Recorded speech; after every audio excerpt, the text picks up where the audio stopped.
Next we have GPS bar and Garmin Zumo XT GPS. So the GPS bar, I'll come over this side so you haven't got the lights shining in your eyes. That's the GPS bar, another eBay item, which name suggests it's just a bar to put the GPS on. So it's on the V-Strom, you connect it on your brackets for the windscreen. I've put an extra couple of screws in there as to what the V-Strom normally comes with. I will say though that these do come loose if there's a lot of vibration, so I've actually put a thread locker on them, and we'll see how we go. I haven't tested it since, but hopefully that's fixed that problem. Now the Garmin Zumo XT is right here. Really good unit. It comes with the bracket, and it's actually wired into the bike permanently. It comes with all these brackets as well, all these units. And as an extra, I've put a lock on it, so you can buy that separate as an accessory. You can see through there, zumolock.com, and what that does is you can see that button there, where that's where you take the GPS off. You basically lock it, and just the piece comes out protruding underneath that button, so you can't actually take it off. I wouldn't recommend leaving your GPS on, overnight or something if you're staying in a hotel or whatever. But if you're stopping just quickly at a cafe or whatever, it just saves you taking that off, a number of times on a trip. And you just leave it on, and you can't just rip this off. Works with a key, and it's also covered for weather. Next we have the Cramp Buster, which is a simple little accessory. When you're accelerating, instead of grabbing your throttle all the time and cramping your hand, you can just relax your hand and use your palm to accelerate. Excellent. I had that on the Blackbird as well. Next we have the ram mount for the phone, which I quickly showed you earlier. I love the ram mounts, they're great. And this one is connected via that system down there for the Blackbird, which didn't work, and I did a video on it, and I modified the bird into a different system, but it actually works on the V-Strom. So I actually used the one I had and put it in the stem there, and it works quite well. And on the ram mount and on the Garmin Zumo mount, I've got these locks as well. Right, so you actually need a key to unlock that. So if someone comes along and tries to take that, they can't unscrew it, just keep spinning. It is a little bit bulky. I find sometimes a little bit annoying on this one. That one I don't bother too much, but on here sometimes you've got to move this around, and it is a little bit bulky, I will say that, but it works good. Bags to tank cover and bag. Now this is the bag that I use on the Blackbird as well. Just come around this side.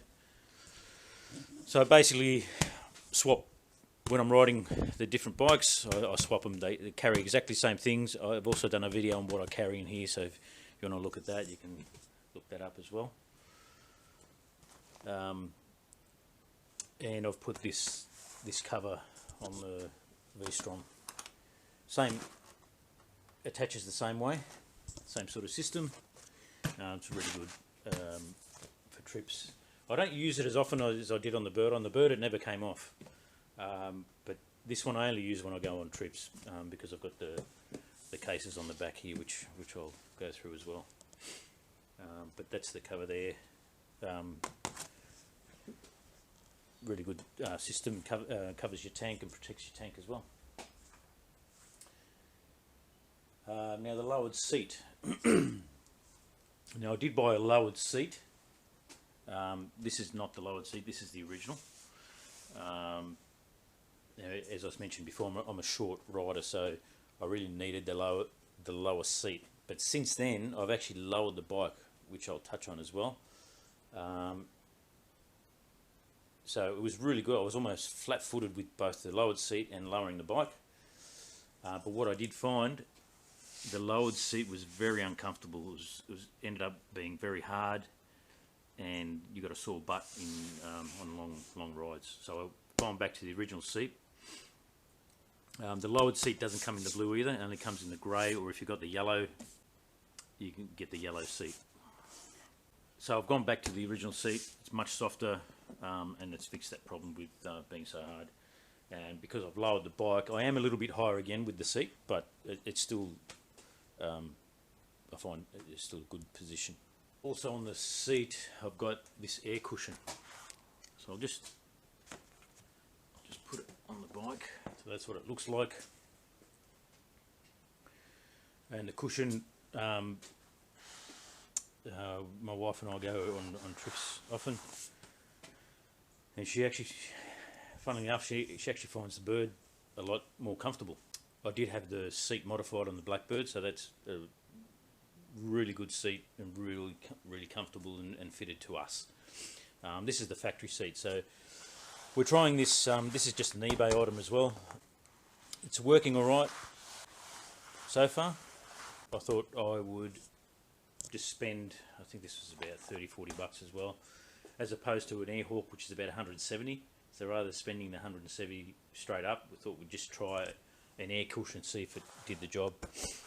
It does do the job slightly, but my wife is complaining still a little bit, being uncomfortable. We think it might be a case of leaning on the bags, whereas the Bird didn't have the option of leaning back. Even with we used to have a Ventura rack on it, you can't really lean back. So when you're leaning back on here, you're putting a lot of pressure on your tailbone. So maybe that's the issue.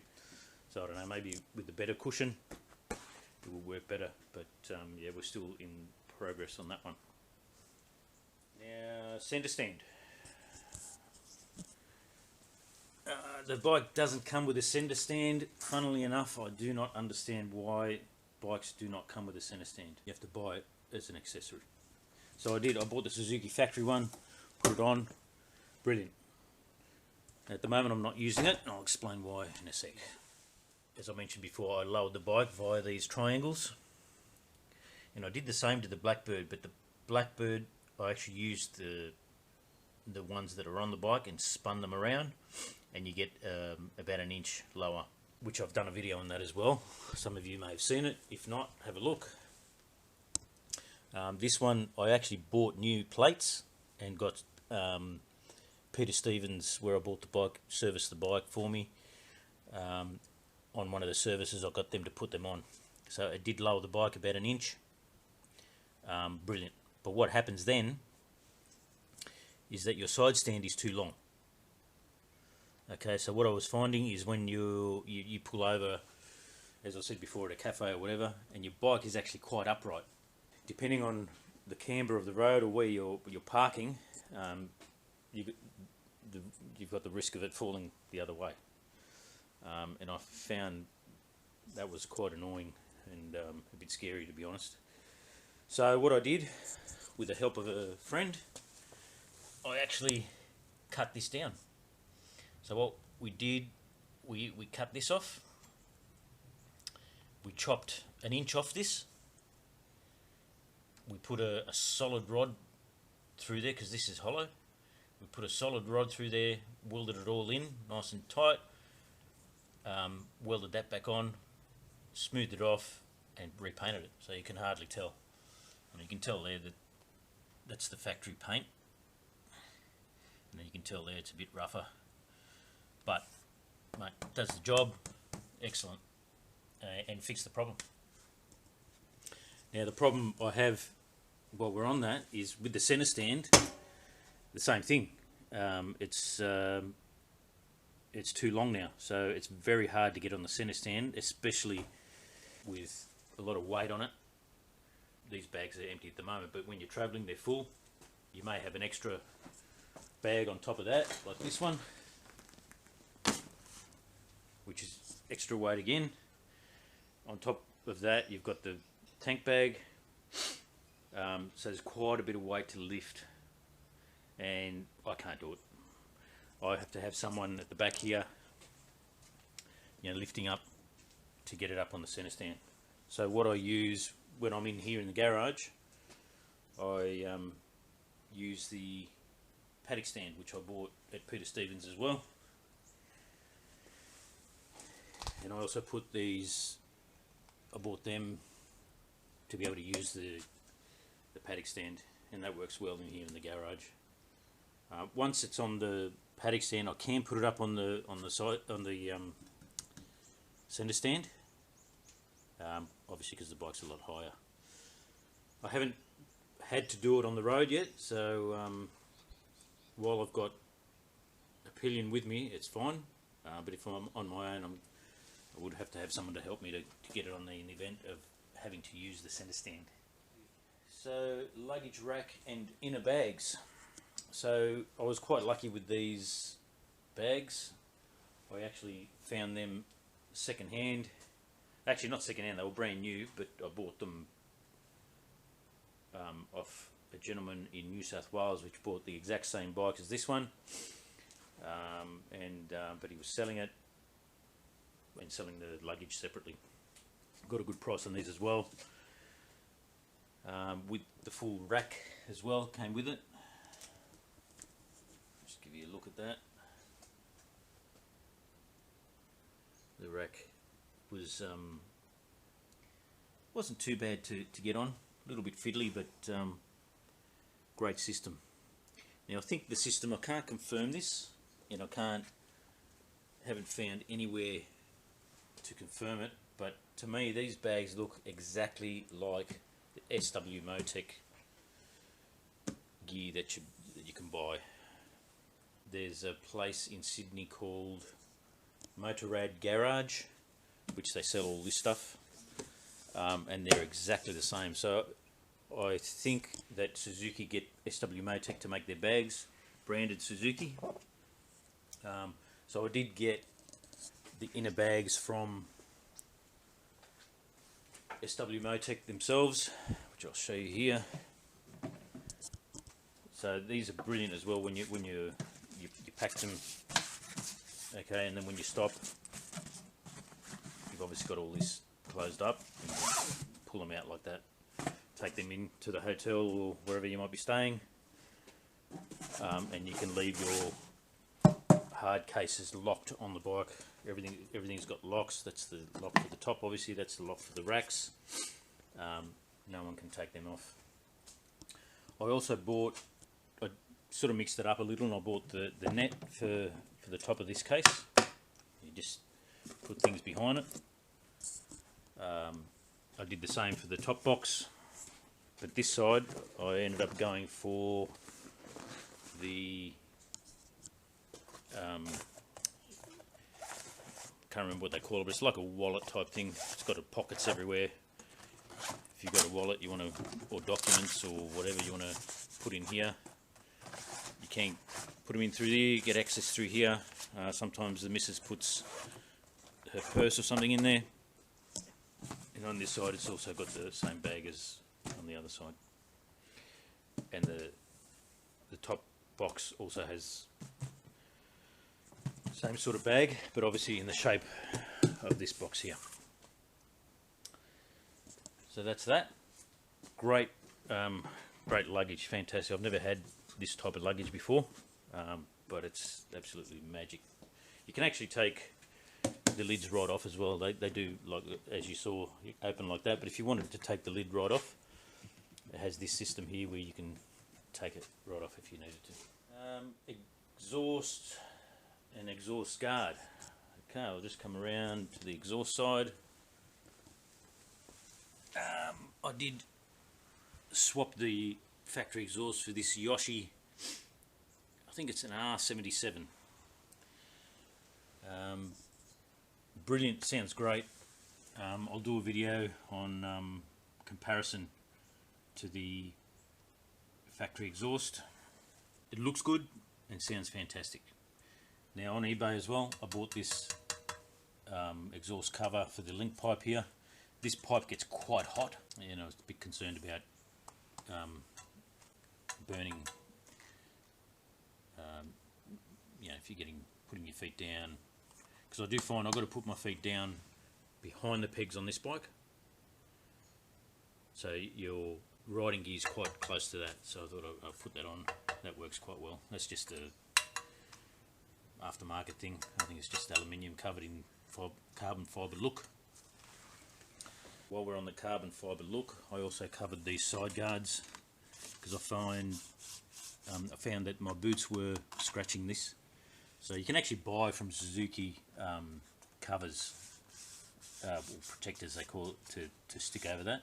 I've made my own with some carbon fibre wrap. Also the other side as well. You can see there it's a bit worn. And last but not least, the crash bars. Was very lucky with these crash bars as well. These are Givy. Found these second hand. Again, brand new, never used, but someone was selling them on Gumtree, I think. Again, something like half price. Fixed in via the engine bolts, so a bolt there on either side, and this one actually is one long bolt that goes straight through onto a threaded piece that's on the bars on this side. Through there, quite easy to put on. They join in the middle here with a link that goes through the bars there. I've actually put thread locker on these as well, and they haven't come loose or anything. Good piece of kit too, makes the bike look good.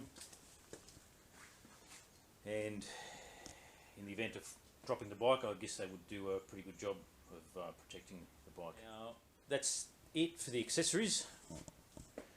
What I'm also looking at doing to the bike, Suzuki make factory off-road pegs with a larger platform on them, and they're also adjustable. They look pretty good. I've seen videos on people putting them on when you're actually riding off-road. They would probably do a better job than these. Another thing I was looking at getting is tyres. More of a 50-50 type of tyre. These are the factory tyres that come with the V-Strom.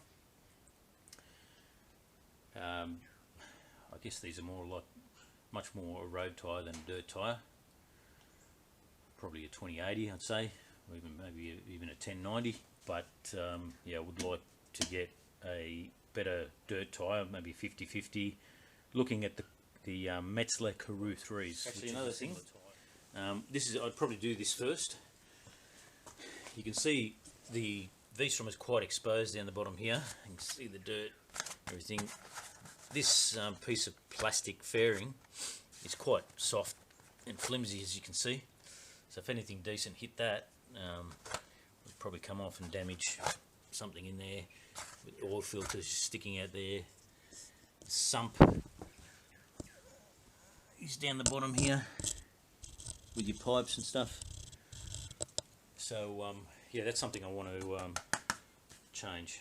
So put a decent bash plate on this, and I have been looking at the Ravetech one. I've seen videos of people putting them on these bikes, and they are compatible with different crash bars too, so you don't have to worry about that. Quite easy to take on and off too for servicing. So yeah, I'm looking at that one as well. But that's about it. So there she is with all the accessories on it. She's ready to go. We're in lockdown, can't go anywhere again, but hopefully it doesn't last too long.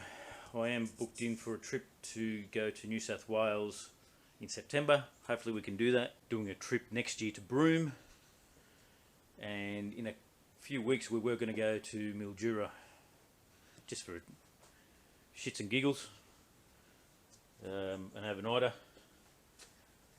Hopefully we can do that as well. So anyway, thanks for watching. If you've got any questions or anything to add to what I've gone through on the V-Strom, leave a comment. I'll try to answer all questions, and all comments appreciated. So thanks for watching. Good to speak to you again. See you in the next one.